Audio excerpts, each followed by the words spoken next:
first Democrats saying, hey, though, we need a secure border. It's a significant issue. And if I thought there was any kinds of issues, and I've been very vigilant throughout, I've been actively involved in those kinds of things, and I've never witnessed those kinds of a thing. But what do you mean by issues? Like, what kind of issues are you talking about? Joe Rogan calls out Fetterman face-to-face on alleged election rigging with illegal immigrants. Recently, John Fetterman joined Joe Rogan on his podcast, diving into the hot topic of illegal immigration. Joe Rogan didn't hold back, and things got intense as they both shared their strong views, creating a lively back and forth that you won't want to miss. This is a fascinating clip. Let's check it out together, and I'll be sharing my thoughts throughout. People letting people in order to get votes? It's not. There's not that level kinds. I don't think there's that level kinds of organization. But there is an organization that's moving these people to swing states.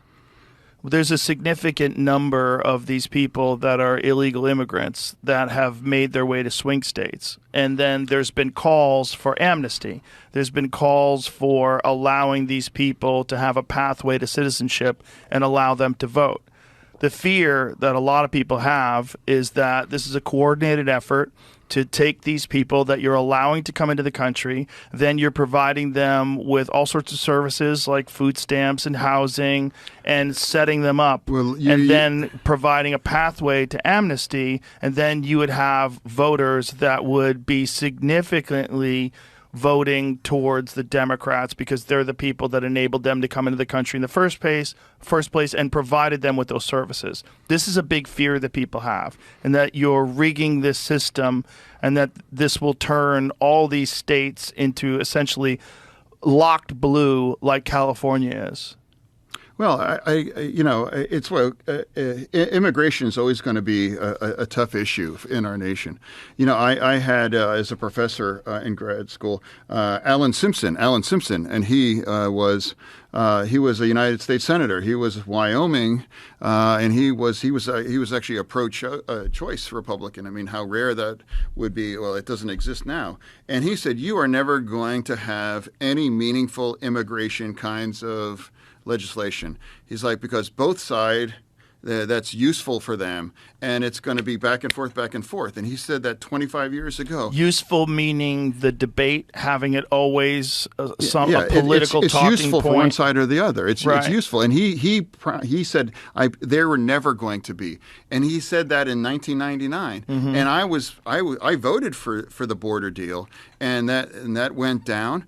And that's, I mean, he said that 25 years ago, and that was absolutely true now, that they had an opportunity to do a comprehensive border, bipartisan, and that went down because Trump, he declared that's a bad deal after it was negotiated with the other side. But didn't that deal also involve amnesty, and didn't that deal also involve a significant number of illegal aliens being allowed into the country every year? I think it was 2 million people.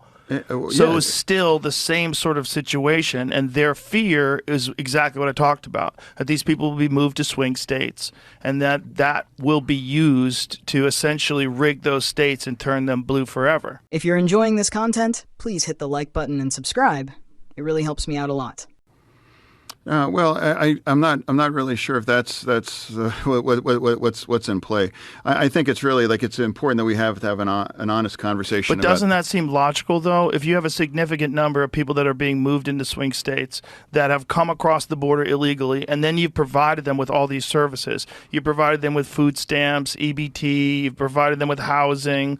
You could, if you gave those people amnesty and allowed those people to vote, and it was very organized. You're talking about 75,000 votes over a few counties that switched everything over to the Republicans. You could see how you import 10 million people over the course of 4 years illegally, and then move a significant number of them to swing states, and then provide them with all these services, and then give them a path to citizenship. You could essentially rig those states. Undeniably, immigration is changing our nation. I mean, I haven't spent a lot of time in Texas, but it's very clear that immigration has remade Texas. Joe Rogan's podcast is shedding light on issues that people might not normally think about, especially as election time gets closer. Guests may show up hoping for some good publicity, But viewers are starting to see things differently after hearing these conversations. Many topics that used to be brushed off as conspiracy theories are now sparking genuine discussions. Rogan's interviews, along with others happening around the country, are giving people a new perspective on what's really going on. Let me know what you think in the comments, and if you enjoyed this, like and subscribe. See you in the next video.